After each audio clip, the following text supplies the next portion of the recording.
2 Timothée 3, 16. Amen. Amen.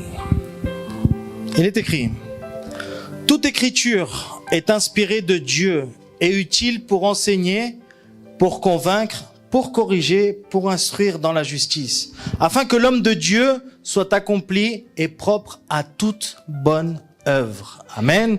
Je répète, toute écriture est inspirée de Dieu et utile pour enseigner, convaincre, corriger, pour instruire dans la justice, afin que l'homme de Dieu, c'est-à-dire toi et moi, soit accompli et propre à toute bonne œuvre. Amen.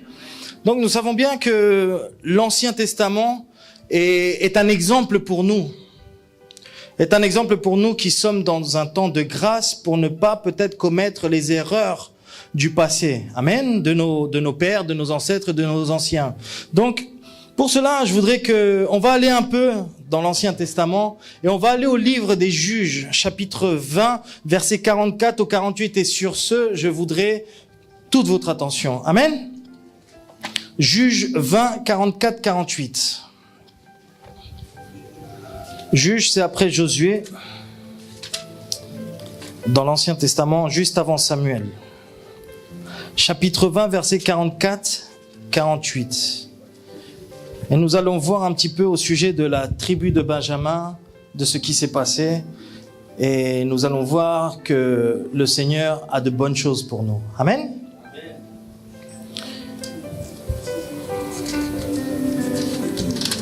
Vous l'avez, c'est bon? Il est écrit, verset 44. Il tomba 18 000 hommes de Benjamin, tous vaillants. Combien d'hommes de Benjamin? 18 000. Et qu'est-ce qu'ils étaient? Vaillants. Tous étaient vaillants. Amen. Parmi ceux qui tournèrent le dos pour s'enfuir vers le désert au rocher de Rimon, les hommes d'Israël en firent périr 5 000 sur les routes. Ils les poursuivirent jusqu'à Gidéon et ils en tuèrent 2 000. Le nombre total des Benjamites qui périrent ce jour-là fut de 25 000 hommes tirant l'épée, tous vaillants. 600 hommes qui avaient tourné le dos et qui s'étaient enfuis vers le désert au rocher de Rimon demeurèrent là pendant 4 mois. Les hommes d'Israël revinrent vers les fils de Benjamin et ils les frappèrent du tranchant de l'épée depuis les hommes des villes jusqu'au bétail. Et tout ce que l'on trouva, ils mirent aussi le feu à toutes les villes qui existaient. Donc là, nous voyons que c'est un drame qui s'est passé. Il y a eu 25 000 hommes israélites de la tribu de Benjamin qui ont été tués. Et tous ces hommes-là étaient des hommes vaillants. C'était pas des impies, c'était des enfants c'était des fils d'Israël. Et pour comprendre ce drame historique, nous devons voir les causes. Pourquoi est-ce qu'il y a eu ce drame-là? Pourquoi est-ce que Israël s'est levé contre une tribu et a tué pratiquement, a décimé, a exterminé la tribu de Benjamin? Et pour cela, nous devons revenir 2 chapitres en arrière, dans Juges 19, versets 1 et 2. Nous voyons l'histoire d'un homme, un lévite, qui a été trompé par sa femme. Sa femme l'a trompé, a commis l'adultère. Et du coup, sa femme est partie chez son père. Le lévite, un homme de Dieu, est allé derrière sa femme et il est parti dans la maison de son beau-père. Pendant quelques jours, il a insisté pour que sa femme revienne avec lui. Sa femme ne voulait pas, mais lui a insisté. Imagine-toi que ta femme te trompe ou que ton mari te trompe. Est-ce que tu vas aller derrière lui? Est-ce que tu vas aller derrière elle? Le Seigneur nous demande miséricorde. Amen. Le Seigneur nous demande de pardonner. Amen. C'est très important. Nous devons persévérer dans le pardon et nous devons persévérer dans la persévérance. Alléluia. Dans l'amour. S'il n'y a pas d'amour, il n'y a rien.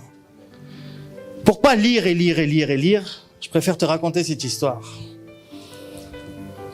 Il s'avère que le Lévite alla chez son beau-père et pendant quelques jours, ils ont dîné, il voulait retourner avec sa femme dans ses terres à Bethléem. Et au bout de quelques jours, le père a dit « Ok, allez-y ». Il l'a laissé partir et sa femme est partie avec le Lévite. Et arrivé près d'une ville qui s'appelle Jébuse, ville des Jébusiens, le Lévite était avec sa femme et il était aussi avec son serviteur. Et son serviteur lui dit « Allons à Jébuse, la ville des Jébusiens, pour y passer la nuit ». Mais le Lévite a refusé. Il a dit non, on va continuer à marcher parce qu'ici, il n'y a pas des hommes de Dieu, il n'y a pas des hommes de notre tribu, il n'y a pas des Israélites, ce sont des Jébusiens. Et ils ont marché. Et lorsqu'ils sont arrivés à une ville qui s'appelait Gibéa, ils sont rentrés pensant que là, ils allaient être bien accueillis. Personne ne leur a ouvert les portes. Ils étaient sur la place de la ville et il n'y avait personne. Tout le monde avait tourné le dos à ce Lévite, à cette femme et à ce serviteur.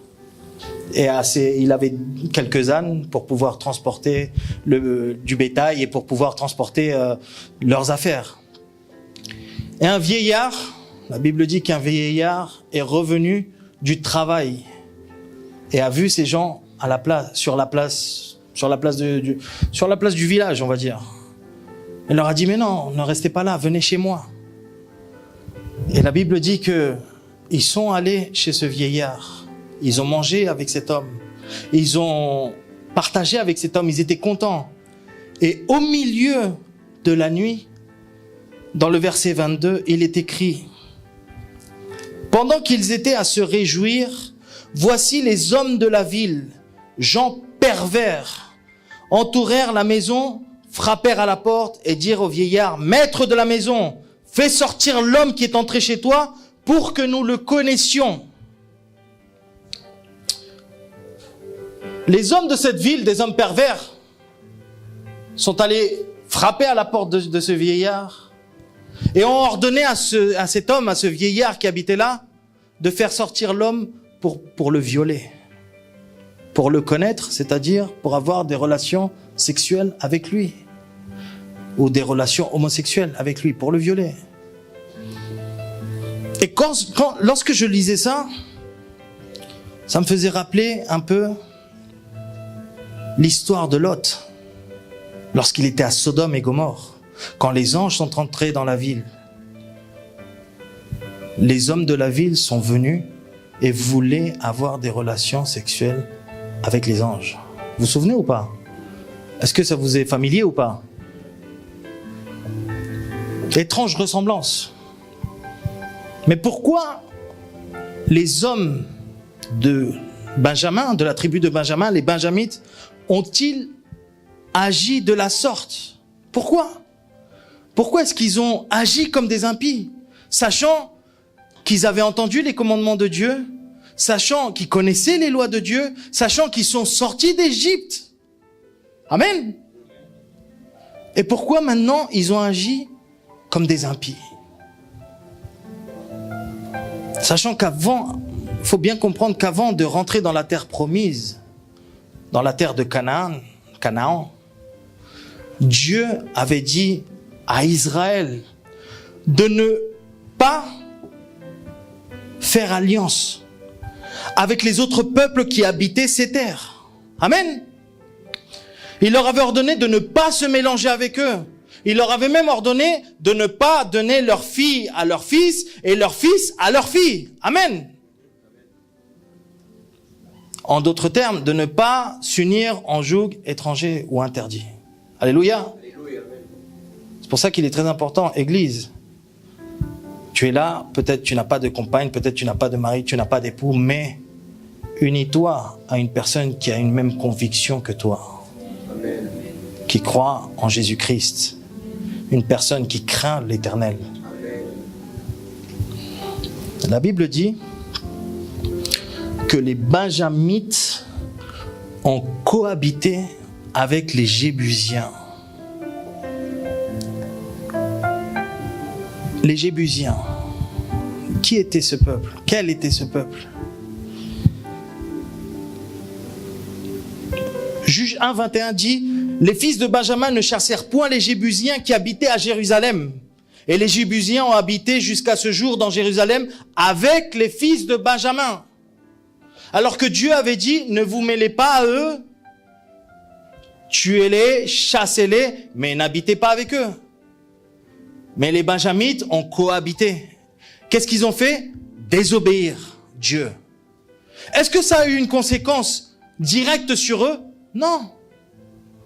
Mais au fil des années, ils se sont fait exterminer à cause des pratiques des Jébusiens. Amen. Et pour comprendre qui étaient les Jébusiens, il faut aller à Josué, dans le chapitre 10. Nous voyons un roi qui s'appelait Adoni-Tsédek, roi des Jébusiens au roi de Jérusalem. Et ce roi s'est uni à 5 autres rois pour combattre Israël. La Bible dit même que Adoni-Tsédek a reconnu qu'il avait coupé tous les pouces des orteils et des mains à 70 rois pour les tenir esclaves, pour les avoir comme esclaves. Il ne les a pas tués. Il leur a enlevé les pouces et les gros orteils. Ce qui veut dire que il ne pouvait plus utiliser l'épée. Il ne pouvait plus les combattre. Les Jébusiens, Jébus, ça veut dire fouler aux pieds. Ça veut dire profaner et ça veut dire piétiner des guerriers. Pourquoi je te dis ça? Parce que dans ta vie spirituelle et dans la mienne, les Jébusiens vont être ces choses qui sont contre Dieu, mais qui vont cohabiter avec toi. Ils vont vivre avec toi. Ils vont se lever avec toi. Ils vont aller à l'église avec toi. Ils vont aller au travail avec toi. Les Jébusiens, ce sont ces péchés qui te tourmentent lorsque tu es seul, lorsque personne ne te voit, lorsque tu es tout seul dans ta chambre. Ceux qui vont te piétiner à longueur de journée. Et tu vas venir ici, tu vas te repentir et tu vas rentrer chez toi et les Jébusiens vont encore prendre le dessus.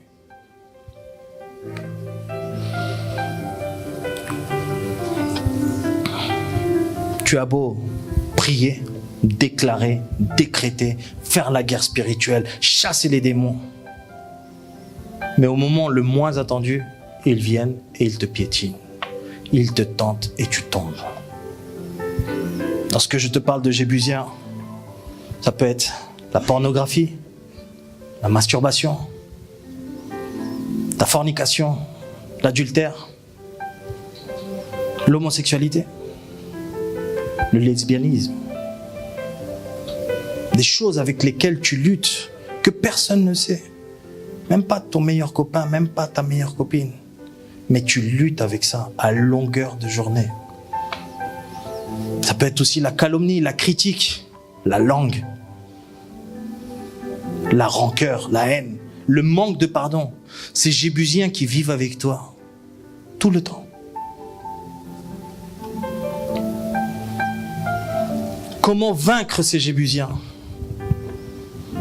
La Bible dit dans le livre de Juge, chapitre 1, verset je ne sais plus quoi, que les premiers que Dieu a laissé monter et a laissé détruire la ville, c'était la tribu de Juda. Juda est monté à Jébus, c'est-à-dire à Jérusalem, et a détruit la ville. Il a brûlé la ville. Juda. Juda. Pourquoi Juda? Juda en hébreu veut dire louange, adoration. Tu veux vaincre les Jébusiens, tu veux vaincre ceux qui te tourmentent en toi, adore le Seigneur. Loue le Seigneur tout le temps. Qu'est-ce qu'a dit Jésus à la Samaritaine? Le Père cherche des adorateurs en esprit et en vérité. Il ne cherche pas des chrétiens, Il ne cherche pas des musulmans, il ne cherche pas des évangéliques. Non, il cherche des adorateurs. Alléluia. Lorsque tu adores le Seigneur, tu crées une ambiance, une atmosphère, une sphère, la sphère de Dieu. Et il se manifeste. Et où il y a la présence de l'Éternel, les démons fuient. C'est bien d'appeler le pasteur, les leaders, pour qu'ils prient pour toi. Amen. Mais lorsque tu es tout seul, tu as ton rôle à faire aussi. Tu ne peux pas attendre de te remplir de Dieu chaque fois qu'il y a un culte ou chaque fois qu'il y a une réunion. Tu dois le faire tous les jours, mon frère et ma sœur. Tout le temps. Alléluia. Alléluia. Judas, l'adoration, a détruit la ville de Jébus, l'a brûlée. Mais les Jébusiens y habitaient encore. La personne qui a véritablement exterminé ce peuple, qui c'était? On va voir si quelqu'un lit sa Bible. C'était le roi David. Lorsqu'il était à Hébron, il a dit, maintenant je ne veux plus être à Hébron, je veux la ville de Jérusalem. Et là-bas vivait le roi des Jébusiens.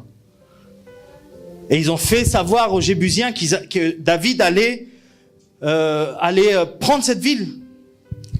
Et le Jébusien a dit, je vais lui envoyer tous mes boiteux, tous mes aveugles et tous mes handicapés. Et même eux vont les vaincre. Qu'est-ce qu'a fait David? Il est parti et il a tué tout le monde. David, on sait que la spécialité ou spécificité de David, c'était quoi? C'était un adorateur. C'était un adorateur. Avant d'être roi, avant de vaincre Goliath, avant d'être le beau-fils du roi, avant d'être un berger, David était un adorateur. Il était connu pour adorer. C'était lui qu'on a ramené à Saül. Parce que Saül avait un esprit démoniaque. Et lorsqu'il jouait de la harpe, les démons fuyaient. Amen. Donc toi et moi, nous devons nous convertir en adorateurs, frères et sœurs. Ces Jébusiens, ces choses qui te tourmentent, vont partir grâce à ton adoration quotidienne. Amen. Amen. Adoration veut dire obéissance à la parole, veut dire obéissance aux autorités. Alléluia. Adoration, l'adoration, c'est elle qui va te libérer. C'est pour ça que le psaume dit, tout ce qui respire adore l'Éternel. Amen. J'espère que cette prédication t'a édifié. La Bible dit dans la lettre aux Romains, au chapitre 10, verset 9, que si tu reconnais publiquement que Jésus est le Seigneur et que Dieu l'a ressuscité d'entre les morts, alors tu seras sauvé. Je t'invite à faire cette prière avec moi afin de recevoir la vie éternelle. Là où tu es, tu peux fermer tes yeux et dire, Seigneur Jésus-Christ, je t'ouvre mon cœur. Je reconnais mon péché devant toi. Je te remercie d'avoir porté, Seigneur, toutes mes fautes à la croix et de m'avoir offert la vie éternelle. Je crois que tu es le Fils de Dieu, que tu es mon Seigneur et mon Sauveur. Je reçois ton Saint-Esprit aujourd'hui. Je pardonne toutes les personnes qui m'ont fait du mal dans ma vie, Seigneur. Et j'accepte ton amour au nom de Jésus. Amen. Je peux également venir le lundi et jeudi à 19h30 à notre église Jésus mon refuge, ou bien les cultes au samedi à 18h. À Paris, 76 rue Pierre Soulier, 75 020 métro Porte des Lilas. Que Dieu te bénisse.